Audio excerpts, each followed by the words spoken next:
What up to all my hype beasts and my wrestling bros out there? You already know who it is. It's your boy back with another AEW Dynamite video. Now, for all my NBA subscribers, man, I do got some content coming pretty soon when the playoffs start. I'm going to start hitting you up with the NBA content pretty hard, pretty often, all right? But yeah, as for this video, we're about to talk about Dynamite, man. It was another good episode. We coming off of a fire week, right? Where we had 901 average viewers on Dynamite. We're trending towards 1 million. So we'll see how this episode does. This hasn't been as good as the other Dynamites have been recently, but this one was pretty good too. All right. So real quick, we started off with the Young Bucks versus Evil Uno and Stu Grayson. Now, I didn't love this match. I didn't love the finish, mainly because, Dark Order had been winning a lot, and I thought they would actually win this match, especially because the Young Bucks don't really have too much going other than with FTR right now. But they won, so that's good. I guess for later on in the show when they did the tag team appreciation, it would have been kind of silly for them to lose. So I guess I get it. Anyway, they did a good job putting over Stu Grayson in this match, the announce crew. So I like that too because I absolutely love watching Stu Grayson wrestle. He's one of my favorite AEW guys. But anyway, Dark Order ends up dropping this match. It looked like they were going to win. Stu Grayson ordered, the other Dark Order members to trap Matt Jackson in the entranceway. And so they could do the fatality on Nick Jackson, but he ends up reversing and pinning him. So kind of a curious finish, but ultimately not bad. Dark Order took another L, so that's gonna be another roll of paper up knocking Evil Uno on the head. But anyway, it was an okay match. Then we had MJF cut a promo. Now, I didn't love this that much, man. Just because the last one was so excellent. I absolutely loved the last presidential promo that MJF did. I thought it was absolutely brilliant. This one wasn't going to equal it no matter what he said. You know what I mean? So I didn't even want them to go down this road. But anyway, he did it. We also got a little nod to the NXT situation with Samoa Joe from back in the day where MJF was the security guy and he just pushed him out the way like he was nothing. So he did that to one of the up-and-comers for AEW. I forget his name right now. He's usually jobbing on Dark, but he usually gets some offense in no matter who is against. And, he's in great shape, tall. He's going to be a good wrestler. He's just one of their young guys. Anyway, he's been getting a lot of camera time recently too. Anyway, he shoved the guy out of the way. It was almost the exact same situation. So I thought that was cool that they threw that in there. A little nod to himself, basically. Anyway, he cuts the promo. It's good, but once again, I was kind of tuning out because I wasn't feeling it. Moxley comes out, beats him up, gives him the paradigm shift, cuts a little promo. It's pretty good. Pretty good. Next up, we had Matt Hardy giving us a little promo about Sami. I thought that was stupid. The Matt Hardy, man, I don't know what's going on with me, but I'm not feeling Matt Hardy. I mean, when he first got there, the broken Matt Hardy stuff was okay, I guess. It was a little cheesy. I'm just not feeling Matt Hardy. I would love for Sammy Guevara to beef with Orange Cassidy, get involved in this Chris Jericho beef. I love for him to beef with Jungle Boy. I would love for him to beef with somebody. I just think the Matt Hardy thing, we'll see. I'm just going to reserve judgment, my right to judgment. We'll see. It could be good later on. We will see. Anyway, next up we had the TNT Championship match. Now, this was a highlight for me just because the belt is finally finished, man. That belt is finally finished. I was so tired of looking at that unfinished belt. This new belt was it looks outstanding. I love it. I absolutely love the new belt. So anyway, the new belt came into they brought it out to the ring. It looked wonderful. Scorpio Sky versus Cody Rhodes. Now, Scorpio Sky, this was a good match. It wasn't like, a pay-per-view type match. It wasn't like that good. You know what I mean? It was good. It wasn't bad. For these two caliber of wrestlers, and then plus I didn't.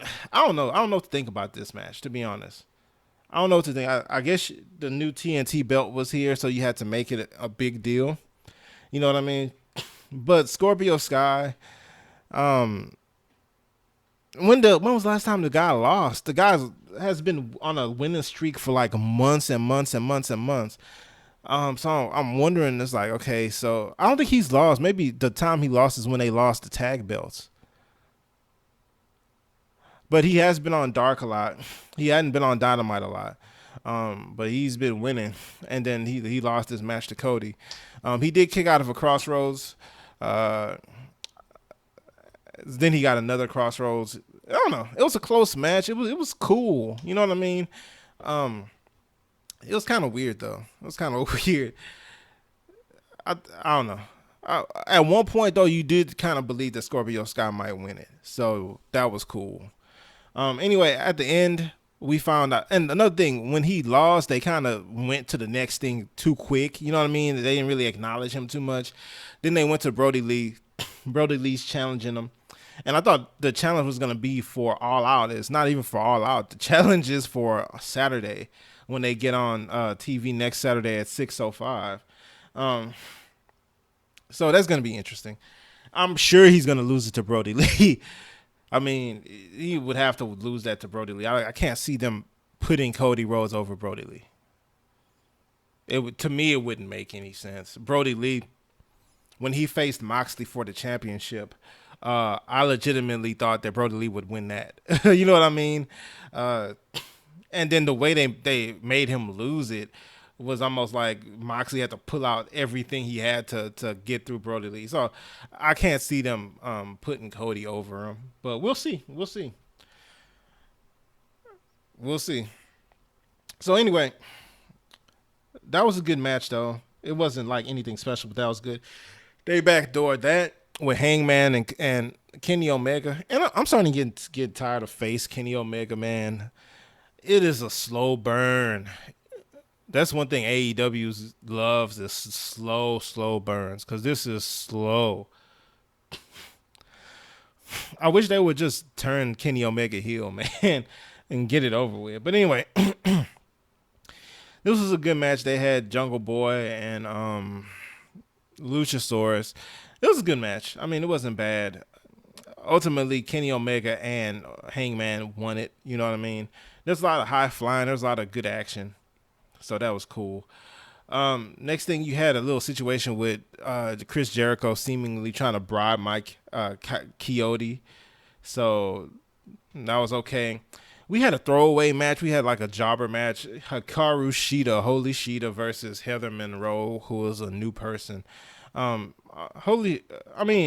Monroe had some offense in. I don't know if she's going to actually even be, somebody who's on the show or not. But it was okay. And actually, before that, we had the situation with the Rock and Roll Express. They really went back to NWA on this, because the Rock and Roll Express in the ring with Arn Anderson and Tully Blanchard and FTR and the Young Bucks, and the Hollywood Express was trying to say how, the Young Bucks are us. And then the whole point was FTR is similar to Tully and Arn, but it took a weird turn, and then it didn't really finish. You know what I mean? That's the thing. I thought that was a segment that had a whole lot of potential.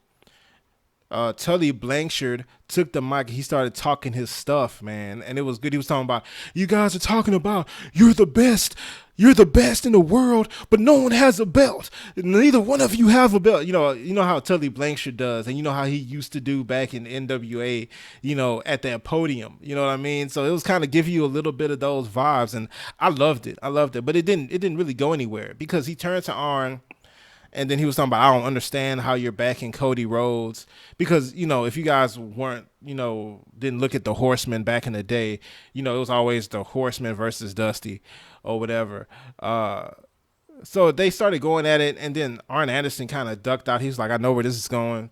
Shawn Spears came out, and that was he didn't really do anything. He just got Tully out in the ring. I guess they just had to show his face. You know what I mean? And then FTR gave the Hollywood Express the what? I think the move is called. He gave the rock and roll. I don't know, the Good Night Express. That's what it was. They gave the Rock and Roll Express the Good Night Express. Uh, so I thought that was cool. And then it cut. The segment cut, and I thought they were gonna come back to it to kind of clear it up, but they just kind of left it at that. You know what I mean? And that was kind of weird. I thought it needed some dialogue. I thought it needed some conversation, something to know where this is going. And then Kenny Omega and Hangman came out, and it's just slow burn. They need to come with the Horsemen. They need to come do this stuff already. I don't love Shawn Spears being the third guy. You know what I mean? For FTR, I think that's a little odd. I don't think Shawn Spears is strong enough in AEW to be a part of a Horseman group, to be honest. So that's gonna be interesting what they decide to do. I thought they're trying to tease Hangman, but it doesn't look like that they're going in that direction anymore. It looks like they're going in Shawn Spears. So we'll see. And it's looking like maybe they're teasing that Cody Rhodes might get betrayed by Arn Anderson when this faction starts, even though everybody believes that Cody Rhodes will be in the faction. So that's also something to watch. But yeah, then we had Holy Sheeta versus Heather Monroe. That was forgettable. We had a little thing. This is another thing. AEW kind of dropped the ball a little bit this week because there were some technical difficulties. They tried to cut to a Lance Archer, Jake the Snake promo. They got there halfway through the promo. Jake the Snake was talking about something, fear or something like that. He was in the middle of talking. That was silly. And I was like, come on, AEW, man. You're starting to shoot yourself in the foot. You're starting to get closer to that million, average viewers every week or whatever. Now it's going to start dropping down to 600 if we can't get that right, man. But yeah, the Lance Archer thing is also curious because what are they going to do with him? I imagine at some point he's going to get a shot at Jon Moxley. He hasn't lost again since Cody. At some point he has to get another shot at Jon Moxley. That's probably if MJF loses, he's probably going to be the filler person before cleaner Kenny Omega takes the title off of Jon Moxley. If MJF, I'm curious because if MJF wins, he's gonna have the title. They're gonna have to raise up a face to battle him, right? Or else him and Moxley are gonna keep going back and forth. If he does not win versus Moxley, to me that signals that Kenny Omega is gonna be the next champion in AEW, because they're doing that slow heel turn, and then once he gets there, it's gonna be for Full Gear. And if you remember Full Gear last year, they had a Kenny Omega versus Jon Moxley match, which was classic. It was ridiculous, but it was a classic. Anyway, then we had Orange Cassidy and Chris Jericho. This was a good match. I like this match. Orange Cassidy, man, the guy is a draw. The guy is just simply a huge draw, man, because he's just so ridiculous. You know what I mean? This whole match, he barely did any of his, gimmick. He came in, he was already mad. He was beating Chris Jericho up. He was carrying them. He was on offense most of this match. Chris Jericho at some points did get some offense in, but he basically got whooped by Orange Cassidy the whole match. He was setting up for a win. There was a distraction, Best Friends and Proud and Powerful on the stage. Mike Chioda turns around, goes to look at that. Jake Hagar comes in the ring, gives Orange Cassidy his finisher. Orange Cassidy kicks out when Chris Jericho tries to cover him. They fight some more. Chris Jericho gives him a low blow. He still ends up reversing a move and putting him in some weird pin that Chris Jericho couldn't get out of. And 1, 2, 3, he gets the 1, 2, 3 and gets the win. This is good building.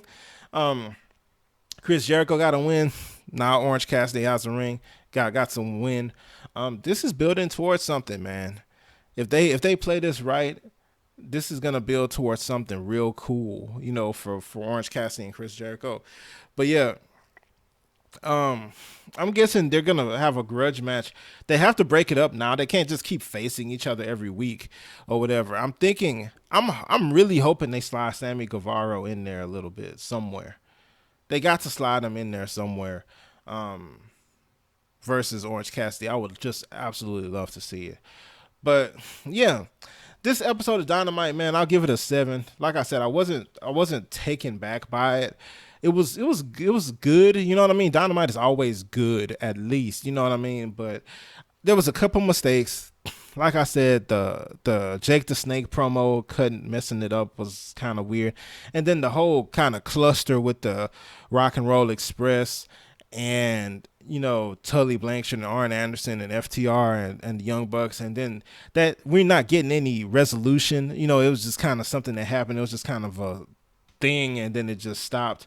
I thought that was odd, but